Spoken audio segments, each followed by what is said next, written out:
Salut à tous et à toutes et bienvenue pour une nouvelle review. Aujourd'hui, on va parler du fameux AEW Revolution 2021.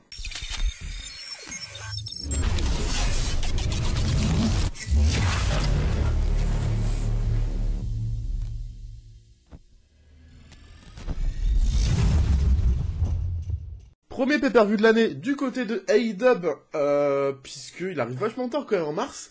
L'année dernière, je crois qu'on l'avait eu à peu près en janvier. Mais ouais, cette année, avec le Covid, il y a eu beaucoup de pay-per-view qui ont été... Enfin, il y en a un qui était complètement annulé, alors qu'il y avait quand même un gros truc qui était prévu, donc c'est bien dommage. Mais voilà, on a eu pas mal de shows spéciaux en weekly, donc là, on a notre premier pay-per-view en mars, du côté d'AEW. Un sacré pay-per-view, une sacrée carte. On va décortiquer à peu près tout ça. Donc on était au Daily Palace à Jacksonville, en Floride, comme d'habitude, à la maison, quoi. Devant 1300 personnes étaient présentes. On ne compte pas dans ces 1300 personnes les mecs de Dark autour du ring. C'était donc le 7 mars 2021 diffusé sur Fight TV et en français et en anglais, en n'importe quelle langue sur Fight TV et sur Toonami, donc la chaîne française, il me semble, enfin bref. Diffusé un peu plus tard, je pense, je crois, il me semble que c'est diffusé un peu plus tard. Commenté bien toujours par le Jim Ross qui avait plus de voix, Excalibur et Tony Schiavone. On va commencer avec le Bein, puisqu'on avait un tag team match avec donc Rio et Thunder Rosa qui affrontaient donc Britt Baker et Rebel, putain, oh, je me trompe toujours, c'est une vanne mais je me fais toujours avoir. Rebel. Mais Rebel, voilà, ça a annoncé comme quoi Rebel était attaqué par Nyla Rose. Ça n'a aucun sens. Déjà ça commence très mal. On parlera plus tard du show en rapport à Rebel, hein, mais... Déjà, juste ça, Nyla Rose qui attaque Rebel, bon, c'est pas grave.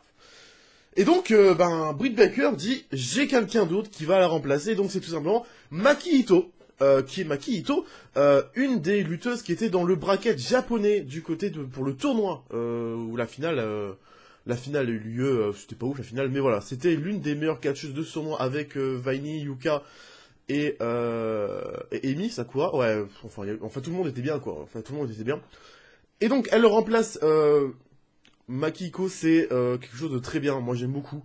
Vraiment, gimmick, très comédie wrestling, d'enfant gâté, franchement ça passe très bien.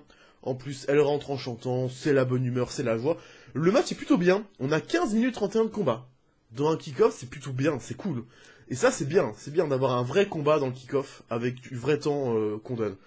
3 étoiles, c'était vraiment plutôt sympa, on va avoir comme une domination des heels, sans surprise. Les heels vont dominer à tour de rôle sur Thunder Rosa, puis sur Rio, on va avoir pas mal de comebacks des deux, on va avoir pas mal de kick-out sur intervention du partenaire illégal. C'est plutôt bien.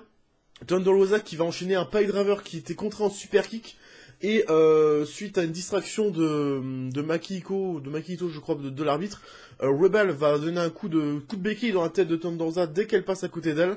Et derrière, le tombé de Britt Baker pour la victoire des Heels dans un match vraiment cool. Victoire surprenante des Heels, je m'attendais à une victoire des Face. Ce qui me dérange un peu dans ce combat-là, c'est que on a une fin de Heel et de Lascar, donc ça sent encore la continuité entre Thunder Rosa et Britt Baker. Ce qui ne me plaît pas du tout, évidemment, parce que ça fait quoi? Ça fait 4 mois que la rivalité elle dure entre les deux. Là, ils ont mis de chaque côté une participante du tournoi. J'espère qu'on continuera à voir Makito et Rio dans la suite. Bon, Makito qui est dans son prochain Dynamite, donc c'est cool. Mais j'espère que ce sera donc des catcheuses qui sont là souvent. Et signées, ça serait cool aussi, même si, Makito, je crois qu'elle bosse chez TJP, il me semble que c'est chez TJP, hein, donc la signature va être compliquée, mais on sait jamais. Enfin bref, voilà, j'ai rien d'autre à dire sur ce combat. Thunder Rosa un peu déçu de sa performance, je m'attendais quand même à beaucoup mieux, mais c'est pas grave. On ouvre le show avec le titre par équipe qui est défendu par les Young Bucks face à Chris Jericho et MJF accompagné de Wardlow. Eh ben, c'était bien, c'était vachement bien. 4-1-quart, c'était vachement cool. Franchement, on a directement cette petite bourre en début de combat pour, voilà, l'histoire même de Jericho et MJF qui ont frappé le Papa Buck. Donc voilà, là on est dans la vraie brawl, dans la vraie castagne. Directement, on va ensuite partir sur un combat un peu plus legit, un peu plus normal. Le combat va se faire tranquillement, on va avoir beaucoup de domination des heels, hein, principalement sur Matt Jackson comme d'habitude. Nick Jackson va faire ses combats, qui va faire ses moves un peu spéciaux. Il va même pouvoir faire un petit Springboard Canyon Destroyer sur MJF, mais Near Fall d'MJF sur ce Canyon Destroyer. On va avoir vraiment un combat très bon. Wardlow va intervenir plusieurs fois dans le combat, dont une fois où il va permettre à Jericho de donner un coup de batte dans le dos de Matt Jackson pour que MJF puisse porter son Springboard DDT pour tenter de remporter le match, mais finalement ça ne suffira pas. Il tentera d'intervenir une seconde fois, mais il se prendra le Judas Effect malheureusement de Chris Jericho, ce qui va un peu clôturer ce combat, puisque derrière on va avoir un double super kick sur Chris Jericho, suivi d'un BTE, d'un BTE Strike, c'est Strike je crois, c'est Strike. MJF va venir casser le tombé, il va se faire virer, et Meltzer Driver sur Jericho pour la victoire des Bucks dans ce combat, qui, sans déconner, on l'attendait et on n'est pas déçu. Franchement, on pouvait que être hypé par ce combat. Et franchement, je suis pas déçu. Je m'attendais pas à avoir un 5 étoiles non plus dans ce combat, surtout en opener. Ça aurait été peut-être plus tard dans le show, ils auraient peut-être mis plus le paquet, mais vu ce qu'on avait dans la carte, c'est compliqué de mettre le paquet directement sur un combat et derrière continuer à mettre du beau spectacle et continuer à essayer de faire que le show soit bon du début à la fin sans faire des moments où c'est vraiment moins bon. Donc je comprends qu'ils n'ont pas voulu mettre le paquet à fond. Jericho qui prend le pin, c'est intéressant à noter. MJF n'a pas pris le pin, donc MJF reste fort, je viens de te dire. MJF peut-être continuité peut-être pour MJF, voir la suite qui va se passer autour de l'Inner Circle.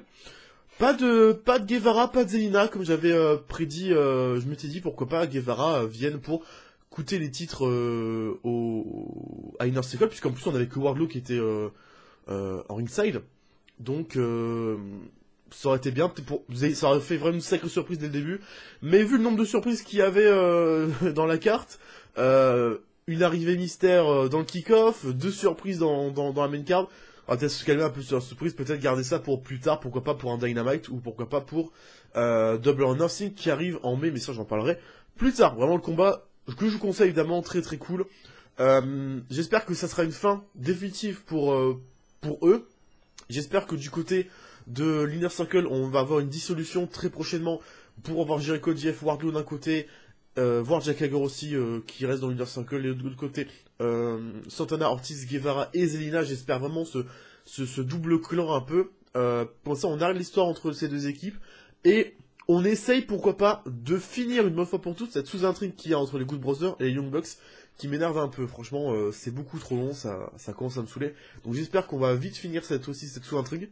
Parce que là, c'est un peu chiant quoi. Le match suivant, donc la Casino Tag Team Battle Royale. Donc, très facile. En gros, c'est une sorte de Rumble. 2 équipes commencent. Toutes les 90 secondes, enfin les minutes 20, on a une nouvelle équipe qui arrive. L'équipe est éliminée si les 2 membres sont passés par-dessus la corde et que les pieds touchent le sol. Très important de signaler ça. Et on commence directement avec les 2 premières équipes qui sont le Natural Nightmare et le Dark Order, donc 10 and 5, et donc Dustin Rhodes et QT Marshall. Je vais dire le nom des équipes dans l'ordre d'entrée, et après je parlerai un peu plus de ce qui s'est passé, de ce qui peut me plaire et de ce qui est intéressant dans ce combat. En tout cas, c'est déjà un 3-3 quarts.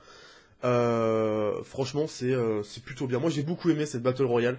On pourrait même mettre 3,5, 3 quarts. Franchement, vraiment cool. Moi, j'ai beaucoup apprécié.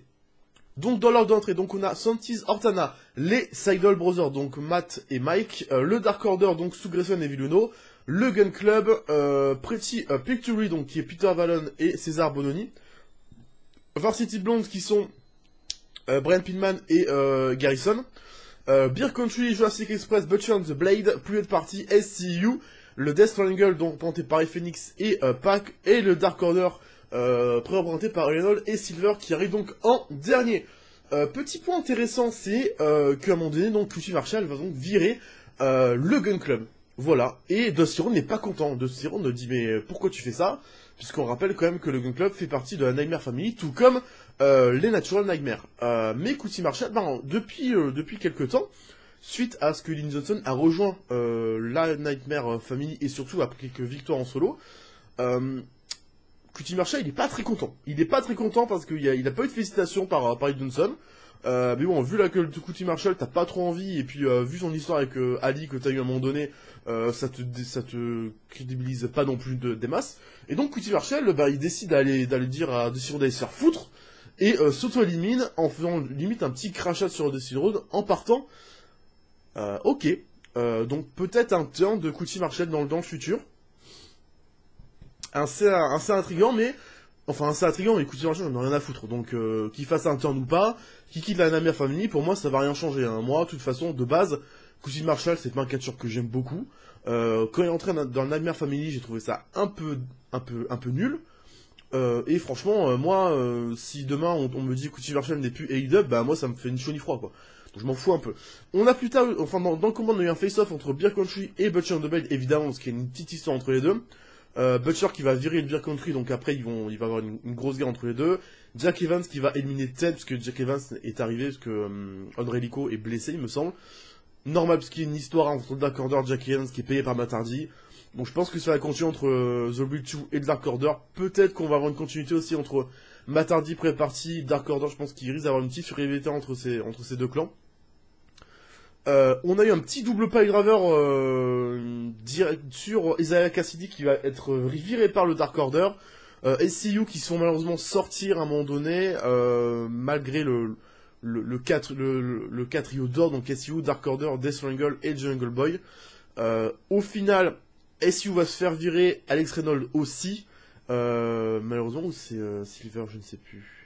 Je crois que c'est Silver qui se fait... Ouais, je crois que c'est Silver qui se fait pas éliminer, qui s'est mis en dernier. Et donc on a un petit devin, le Death Angle qui est en 2 contre 1 face à Jungle Boy qui est toujours dans son rôle d'underdog. Il fait des super combats, j'ai rien à dire, mais peut-être ne pas tout le temps le faire. Peut-être toutes les Battle Royale, il le fait. Peut-être en faire une où il se fait avoir un peu bêtement, ça serait bien. Ça serait cool.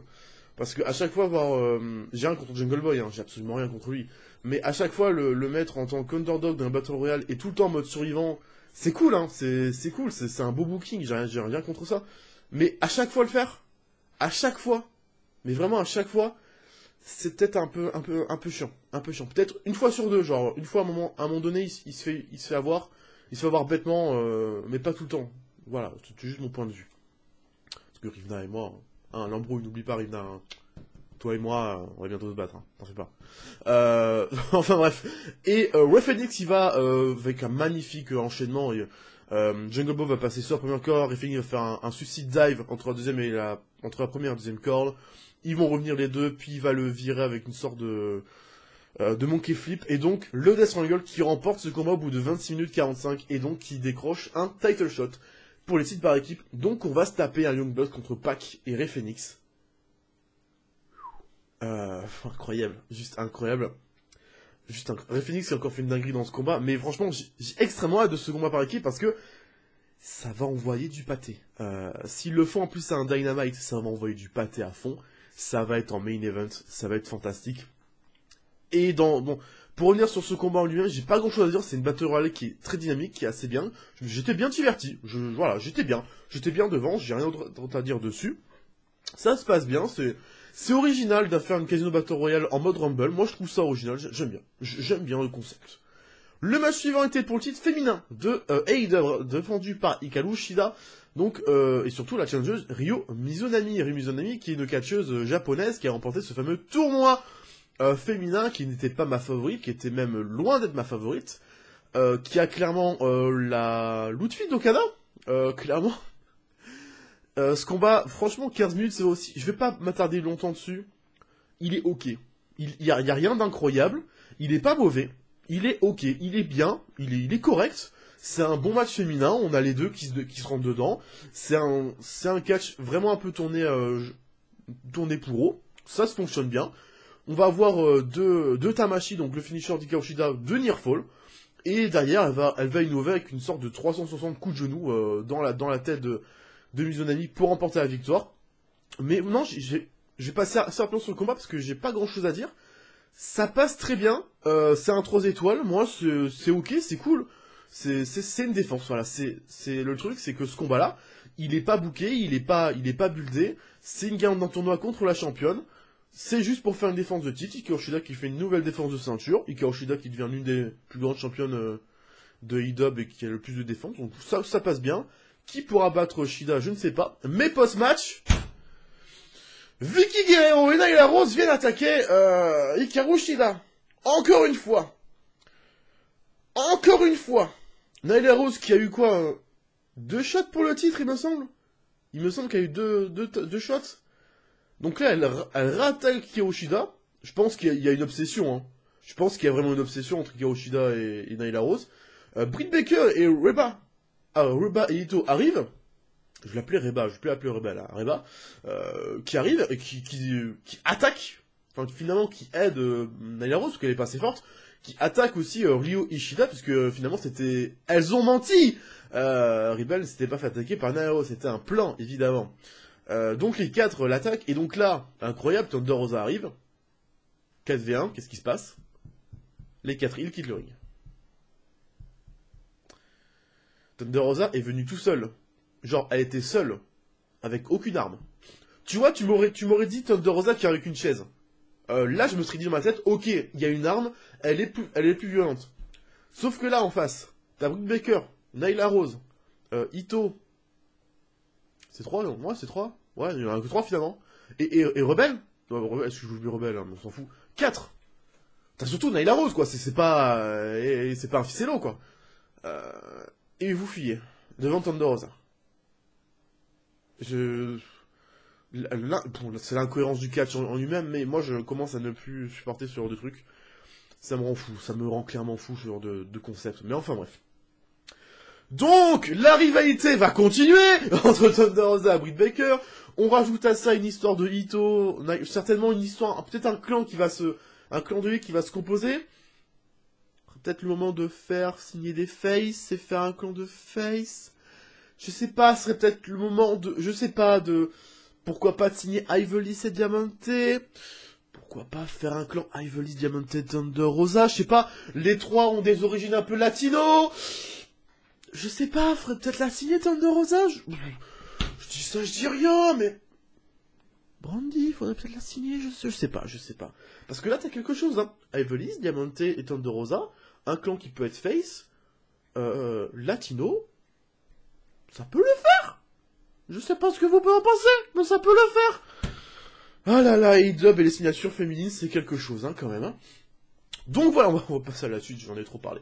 Petite promo de Double or Nothing le 30 mai 2021, le dimanche 30 mai, voilà, petite promo, Double or Nothing, il est là, ouais, il va se pointer le 30 mai. Comme d'habitude, toujours, on reste sur la semaine, hein, du côté de Double or Nothing, on change pas le mois de mai, c'est très bien. Donc, dans 2 mois, on a un pay-per-view à nouveau, donc c'est cool encore, un pay-per-view de 4 heures, hein, parce que là, je vous l'ai pas dit, mais ce pay-per-view, il a commencé à 2 heures, il a fini à 6 heures, hein, donc... 4 heures de show. Encore, je trouve que les 4 heures de show, elles étaient assez digestes. J'en parlerai certainement dans mon final, mais 4 heures de show restent quand même assez digestes. Pas comme le match suivant.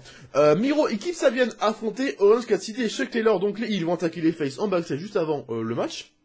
L'outfit incroyable de Kip Sabian au passage. Que dire. Il y a peut-être une obsession aussi entre Miro et Chuck Taylor. Il l'appelle Charles. Donc Chuck, ça veut dire Charles aussi. D'accord, très bien. Merci Miro.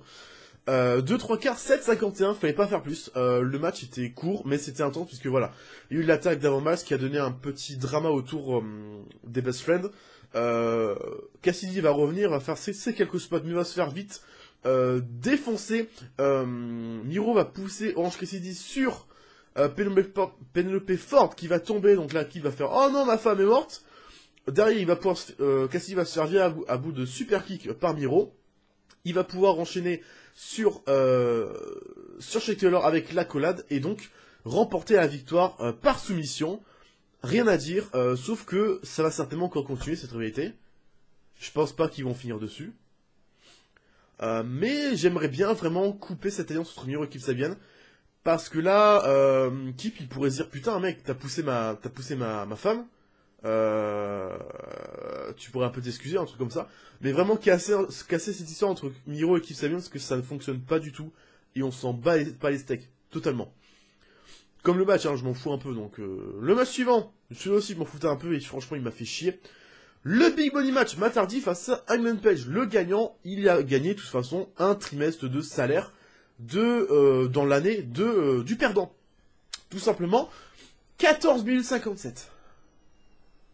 14 minutes de Matt Hardy en 2021. Waouh! Et le pire dans tout ça, c'est qu'on va avoir une hit de Matt Hardy. Pendant facilement la moitié du combat, on a une hit de Matt Hardy en 2021. Je peux se rendre compte, hein. Matt Hardy.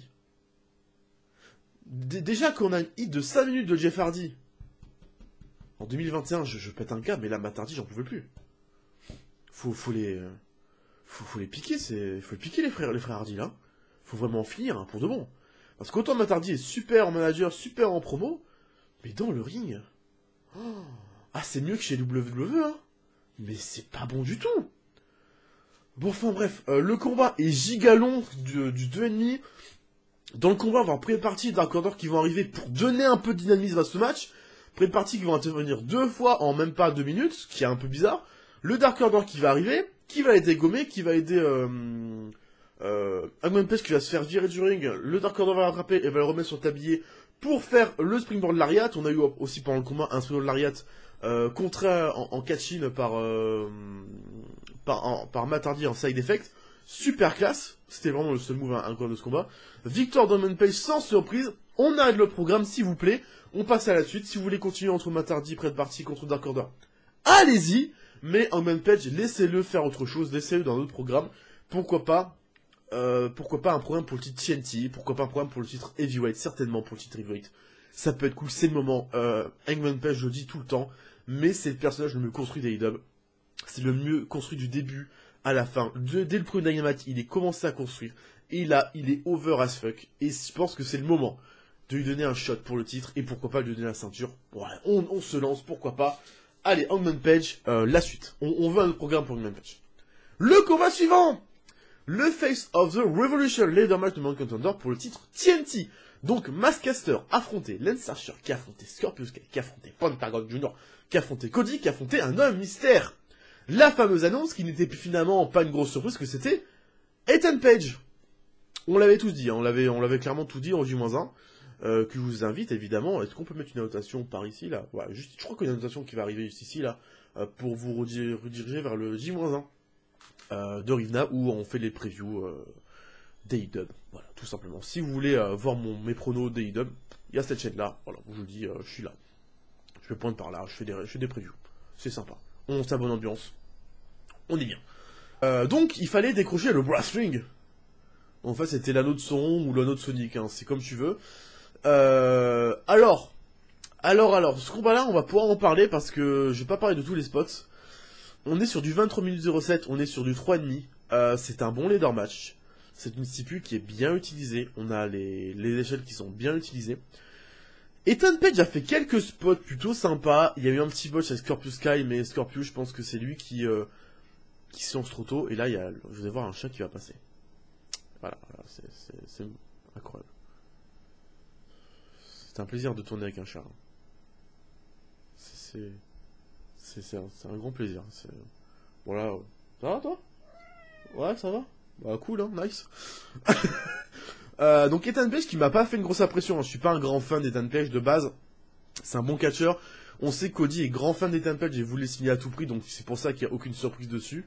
Quand Cody pendant 6 mois en interview te dit Ethan Page c'est un gars que je veux voir chez moi, donc c'est même pas une surprise. Il m'a pas non plus ultra impressionné. Cody va se prendre quand même un Cannon Destroyer de Penta sur une échelle placée entre le ring le ring et les barrières. Il va rester dans le tunnel d'entrée pendant 10 minutes, avant de revenir en mode héros avec un seul bras qui va essayer de finir un peu.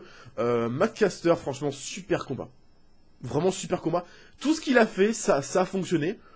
Pour un gars qui est chez AEW depuis très peu de temps et qui est souvent là dans les matchs par équipe, c'est super ce qui vient de se passer. C'est super ce qui s'est passé avec Maskcaster. J'aime beaucoup. En plus, il fait une super elbow de haut de l'échelle, juste après une grosse superplex du haut de l'échelle de Lance Archer sur Cody qui a pris bump sur bump. Le mec, il est papa, il prend de ses bumps. On parlera d'un autre papa plus tard dans le match, dans le combat, non pas dans le combat, mais dans le show, qui a pris aussi pas mal de bumps. On va avoir un super blackout de Lance Archer sur Caster, sur une échelle, aussi. Vraiment, qu'est-ce qu'il fait là? Faut croire ce chat. Euh, Franchement, rien à dire. C'est fou. Alors, Jake Cobert qui va faire un petit moment un peu dans le combat où il va se pointer et il va. Touche pas le micro, s'il te plaît. Où il va tout simplement faire une lariette sur Ethan Page, je crois. Et après, il va se prendre un super kick de Penta. Il va faire un AVC. C'est fantastique. Jake Robert, il est fantastique. Il me fait délirer. Il me fait délirer. Pauvre papy, là, il a fait un AVC juste après. Et donc, le final entre Cody et Scorpio Sky sur l'échelle. Ça pue. Cody qui tombe et donc Scorpio Sky qui décroche le Brass Ring. Scorpio Sky. Pire choix. Vraiment pire choix. Et je peux attendre des arguments des gens.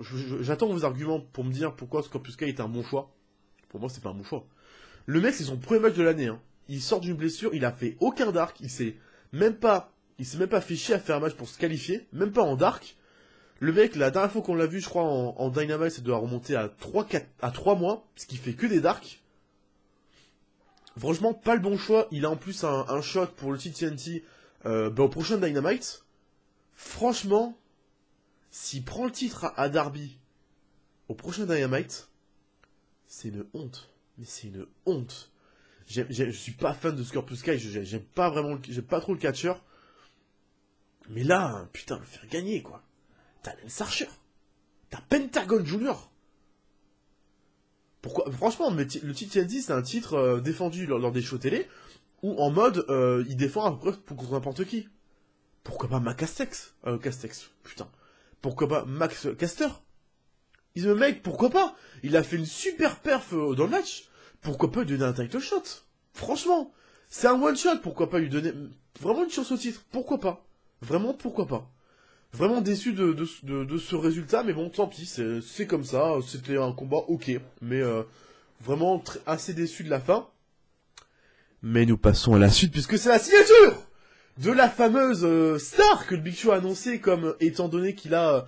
en gros, c'est une stature choquante pour le monde du catch, puisque il a les épaules d'être Hall of Fame. Donc là, tu t'attends pas à Curtis Axel, comme dans la preview chez Arena en J-1. Pas de Curtis Axel dans ce show, c'est bien dommage. Mais vraiment, donc, un grand catcheur. Donc, il y a quand même pas mal de choses. Hein. T'as Kurt Angle qui a balancé une vidéo en mode il remet sa tenue de ring. Écran de fumée, hein. C'était prévisible. Tous les gens qui ne regardent pas AEW, qui ont directement dit ah c'est Kurt Angle, incroyable, ça va être génial. Putain, mais vous avez jamais vu un écran de fumée, ça se passe comment là les gars? Vous regardez WWE, vous avez des écrans de fumée toutes les semaines. Les gars, sans déconner. Puisque Kurt Angle en full time en plus, parce que ça a été annoncé que le catcheur qui signait, il signait en full time. Vous voulez vraiment Kurt Angle en full time? Franchement, Kurt Angle full time. Même s'il peut être booké différemment chez AEW, Kurt Angle full time, non, franchement non, j'ai pas très envie. Et donc cette signature, on a eu un décompte. Et ça rappelle des beaux souvenirs ce genre de décompte. Et tout simplement, j'ai le sourire. Tout simplement, l'un de mes catcheurs préférés. On sait tous que je suis un énorme fan de Edge. Bon, plus depuis qu'il a fait son retour. Mais je suis un giga fan de Edge et c'est Christian. Putain, Christian Cage chez AEW, quoi. Putain de merde, quoi. Bordel. Christian Cage, en 2021, chez AEW, en full time. Je sais pas si vous vous rendez compte, les gars. Que le gars, quand même, il est revenu au Rumble. Tout le monde a popé comme des porcs, dont moi, et donc dans beaucoup de Smart. Bon, pas de Smart, mais beaucoup de fans. On a tous popé pour Christian. Franchement, Christian, c'est facilement, all time, c'est mon top 3. Mon top 3, top 4 des catcheurs préférés. All time, clairement, y a rien à dire. Même, non, mais Christian, je suis un giga fan. Donc, non, Christian, je suis tellement content, putain. Christian Cage!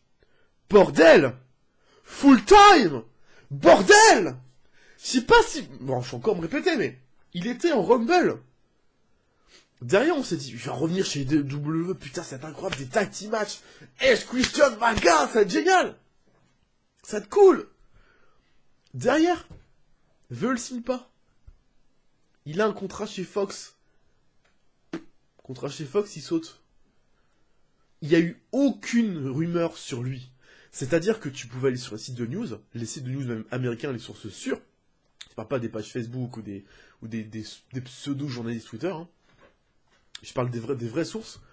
Il y a eu aucune information qui est tombée sur Christian. Genre, personne n'a dit c'est peut-être Christian. Nous, en tant que fans, on s'est dit pourquoi pas Christian, franchement, ça serait génial. Au J-1, on était tous en mode ouais, Christian, franchement, pourquoi pas, ça peut être tellement cool. Franchement, c'était même plus un rêve de voir Christian plutôt qu'une réalité. Et là, le mec, il signe. Il signe, putain. Le t-shirt est pas ouf. Le t-shirt de Christian n'est pas ouf. J'attends vraiment un autre t-shirt. Parce que je vais m'en acheter un. Je vous le dis tout de suite. Hein. Un t-shirt de Christian chez eDub. Je pense, à un moment donné, je vais me faire une commande. Hein. Je vais me faire une commande et il y aura un t-shirt de Christian dedans. Hein. Mais putain, c'est incroyable. Et là, le truc qui est incroyable, en plus, dans cette signature, c'est ça que je trouve le plus fou dans cette signature, c'est que, à un moment donné, on montre à la terre entière que Christian, putain, je sais pas si vous vous rendez compte, hein, mais Christian, c'est un Hall of Fame qui n'a jamais été Hall of Fame chez eux, ni chez Impact, ni nulle part ailleurs. Il a jamais été Hall of Fame. C'est une star. C'est une méga star. C'est un putain de catcheur, un putain de promo guy. Et surtout, en backstage, c'est un putain de draw d'agent. Mais c'est un putain de draw d'agent. Et ce qui est incroyable, c'est que cette signature a montré l'hypocrisie des gens. Alors, petit coup de gueule là de ma part, hein, franchement. Peut-être je couperai ça pour vous le mettre sur Twitter, mais cette signature de Christian a montré une putain d'hypocrisie des gens. C'est-à-dire que tout le monde a popé quand il est venu au Rumble, hein. Putain, Christian is back! Incroyable! Mon catcheur préféré, la méga star est là! Et quand il vient à AEW, qu'est-ce qu'on a de ces gens-là? Oh, Christian, je suis déçu. Oh, Christian, c'est pas une star. Oh, ils ont fait ramener Christian parce que Edge, il est buildé chez eux. Sans déconner. Il y a 2 mois, vous popiez, vous limite, vous étiez vous étiez à genoux, la bouche ouverte sur la retour de Christian au Rumble. Et là, parce que c'est dans une autre promotion que vous aimez pas, que vous aimez certainement pas trop, et que certainement vous regardez pas le weekly ni le produit en lui-même, et vous dites oh il y a un peu vous AEW, on va regarder AEW et puis comme ça on pourra dire ce qu'on aime pas. C'est pas un peu de l'hypocrisie? Je dis ça, je dis rien, mais c'est pas un peu hypocrite de votre part? Je sais qu'en France on a cette mentalité d'être les plus grosses hypocrites du monde. C'est une des choses qui me fait honte, tu vois. C'est, entre nous, hein, c'est quelque chose que je déteste, l'hypocrisie. Et surtout, c'est quelque chose qui me dit, j'ai honte d'être français à ce point-là, tu vois. Quand je vois l'hypocrisie des gens, je me dis, putain, j'ai honte d'être français. Parce que moi, je suis pas hypocrite. Je dis les choses, même si elles sont sales, même si elles sont violentes sur les gens, j'ai pas peur de les dire, tu vois. Christian, j'ai popé au Rumble. Christian, là, j'ai popé. Ceux qui étaient avec moi, on était tout le gambas, on était en conf. On a tous popé, on a tous crié. J'ai pété mon micro, j'ai pété les oreilles de mes potes. J'ai autant pété les oreilles de mes potes quand il est venu chez eDub que quand il est venu chez eux. Bon, chez eux, j'étais un peu plus calme parce qu'on avait un peu de décalage. Mais voilà, juste ça, voilà. Vous pouvez me dire, hein, l'hypocrisie, si vous aimez ou pas, mais peut-être avant de juger les autres et peut-être avant d'ouvrir sa gueule, peut-être se remettre en question. Voilà, enfin bref, Christian, putain, je suis content, bordel de merde. Je suis très heureux. Je suis très heureux parce qu'il va apporter beaucoup de choses. Il va apporter des Dream Match, Christian Moxley, Christian Omega, Christian MJF, pourquoi pas un retour Christian Jericho, Christian Young Bucks. Tellement de choses à faire avec Christian, c'est incroyable, c'est fantastique. On va passer à la suite de ce show avec le Street Fight entre Darby Allin et Sting face à Ricky Stark et Brian Cage. Un cinématique match, donc c'est un non noté, mais si je devais le noter, un petit 4 étoiles. Voilà, c'est entre nous, c'est entre toi et moi, d'accord. Rien à dire. Rien à dire. C'était génial. C'était génial. C'était génial en fait. C'est un match de catch cinématographique. C'est magnifique. La prod est incroyable. Étant grand fan de Lucha Underground, n'hésitez pas encore une fois à aller sur la chaîne de Rivna. Juste ici. Pour les Underground Review de Lucha Underground, de grands fans qui parlent de Lucha Underground. Incroyable. Hein, la prod est incroyable. Les angles de caméra, les zooms qu'il y a, en tant que fan de cinéma, en tant que... C'est incroyable, c'est fantastique. On pourra reprocher au match qu'il y ait des cuts. Sauf que le souci, c'est que les cuts, c'est juste des changements de caméra. Je suis même pas sûr que le match, il ait été cut. Hein. Peut-être 2-3 prises au cas où s'il y a eu des botches. Pourquoi pas. Mais j'ai même pas l'impression qu'il y a eu des cuts dans le match. J'ai l'impression que c'est juste un match qui a été filmé sur différents angles. Et puis derrière, en prod, ils ont juste pris les meilleurs angles possibles. On va voir tellement de trucs incroyables. On va voir Darby qui va se faire balancer à travers une vitre. On va voir un face-to-face entre Cage et Darby, un face-to-face entre Sting et Ricky Stark. On va voir Will Hobbs qui va intervenir. On va avoir un putain... Mais dès le début du match, on va voir Darby Allin qui va sauter contre le mur en Spider-Man pour faire un coffin drop sur Brian Cage. Plus tard, il va monter sur le poteau pour faire un coffin drop sur Ricky Stark sur un table de pneus. Mais on est où? C'est incroyable. On était en plus dans le hangar des promos de Sting et Darby Allin. Franchement, c'est fantastique. On a un final avec Darby Allin qui fait nail drop de l'étage sur Brian Cage qui est posé sur une sorte de planche et les deux ils tombent dans le sous-sol. C'est fantastique avec un final Sting et Ricky Stark puisque c'est un street fight donc ça se finit automatiquement dans le ring avec un final où il fait le Scorpion Deathlock pour la victoire de Sting et Darby Allin dans 13 minutes 45. On a une durée parfaite, un super combat, super prod. J'ai pas vraiment envie de débattre dessus. J'ai juste envie de vous dire, allez voir le combat. Tout simplement, allez voir le combat. C'est incroyable. C'est fantastique. J'ai adoré ce combat-là. C'est même le meilleur cinematic match de l'histoire dans le catch. J'ai pas vu meilleur cinematic match à l'heure actuelle. C'est le meilleur. Tout simplement. Il y a on pourrait même dire l'overbooking de la Team Taz qui intervient. Même ça, c'était même pas overbooké puisque Will Hobbs et Hook se prennent juste 2 coups et genre ils sont out. Donc en fait, ils sont juste venus pour me prêter main forte à la Team Taz, mais ça a duré quoi? 2 minutes? Franchement, ça passe, hein. C'est giga clean. Hein. Mais les amis, on passe au main event. Ah là là là là là, ce main event. Bon, tu veux la note, hein 4-3 quarts. Ça a fini en match de l'année, hein.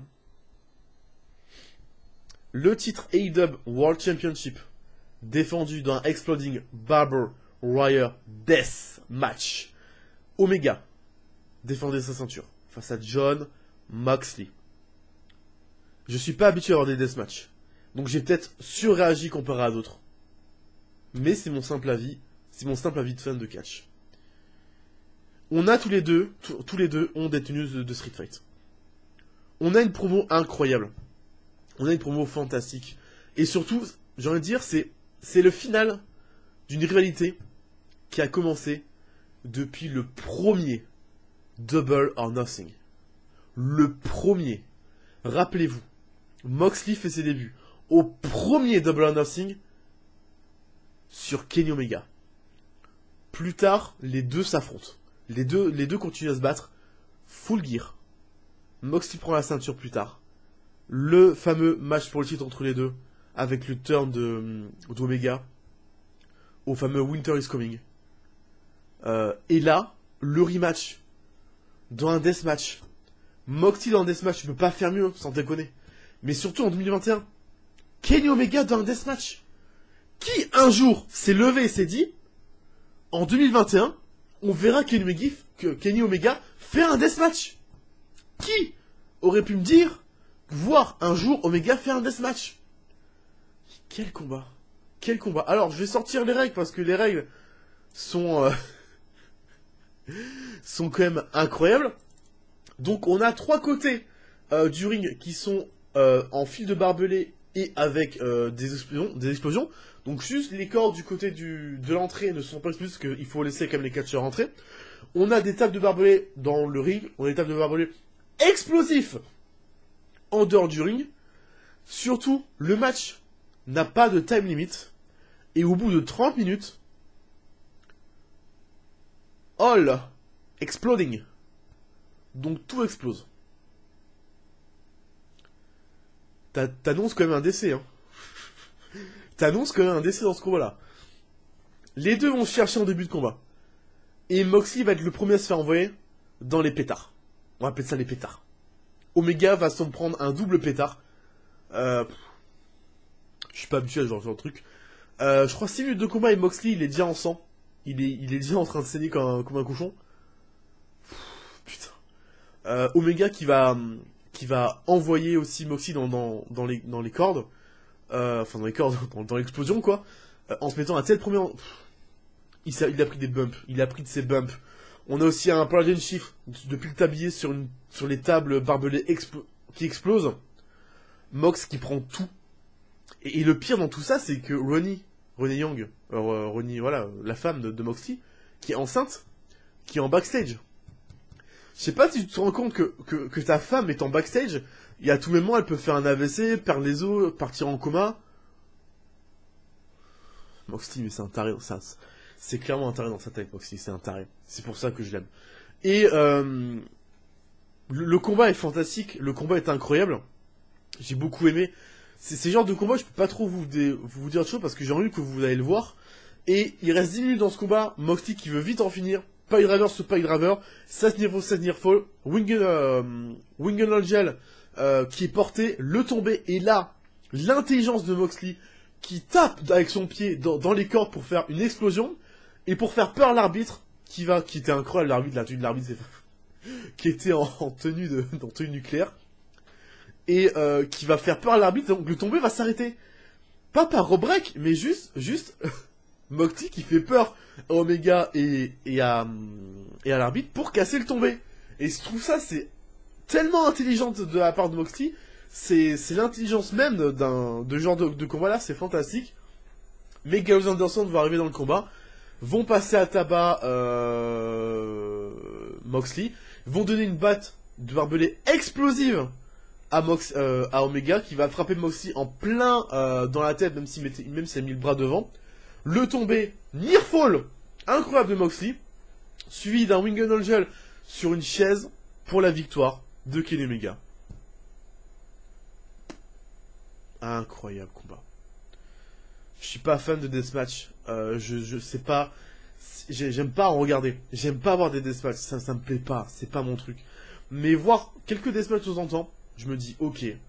Et franchement, juste voir des deathmatchs chez AEW, ça me suffit quoi. On a un live out match qu'on a pu voir entre les deux avec Mox. Là, on a un deathmatch. J'ai rien à dire. On était sur du 1-1. Victoire finale dans une trilogie d'Omega. Rien à dire. Et en post-match, Gallows, Anderson et Omega vont continuer d'attaquer Moxley. Vont le menotter. Ils vont lui donner des coups de batte. Et puis, on a les annonceurs qui disent ouais, le décompte, il continue là. L'explosion va arriver. Et on a le chrono de la dernière minute avec le chrono style nucléaire et l'alarme nucléaire qui retentit dans la salle. Donc là, t'as un drama incroyable. Omega et le crew, on va l'appeler le crew, qui se casse. Et là, Eddie Kingston qui arrive, qui fracasse qui fracasse Omega et les potes. Et là, là, c'est le drama. C'est le drama à 300%. Il reste 30 secondes. T'as Eddie Kingston, le poteau de Moxley, le poteau qui arrive, qui rentre dans le ring, qui essaye de traîner la carcasse de Mox en dehors du ring. Il voit qu'il a pas le temps. Il voit que ça va exploser. Qu'est-ce que fait Eddie Kingston en tant que pote? Il se couche sur Moxley et il attend que le chrono se finisse. Et là, on se dit, le ring va péter. L'arène, parce que tout le monde est en train de partir, hein. Tout le monde s'est barré, là, on s'est dit, c'est la fin du monde, l'arène va péter, et au final, on a juste quelques pétards qui explosent autour des poteaux, 2-3 explosions à l'extérieur du ring, enfin, je pense que les 2-3 explosions, c'était certainement les tables, en disant que même les mecs autour du ring, ils étaient partis. Et, on a 4 explosions autour du ring, approximativement autour des poteaux, et plus rien. Eddie Kingston qui ne se relève pas, qui est couché sur Moxley. Les arbitres qui arrivent, qui savent pas s'ils peuvent rentrer, ils viennent, ils regardent l'état d'Eddie Kingston qui s'écroule sur le dos. Et on arrête le show sur Kingston et Moxley au sol. Inerte. On est sur une fin de show drama. Et là, il y a un débat. Il y a un débat à faire. Puisqu'on se dit... c'est un petit pétard mouillé quand même. C'est un petit pétard mouillé quand même. Puisque, en fait... en plus, on a un plan large sur l'explosion. En tant que spectateur, visuellement, il y a aucune explosion. On nous vend un truc, tout explose.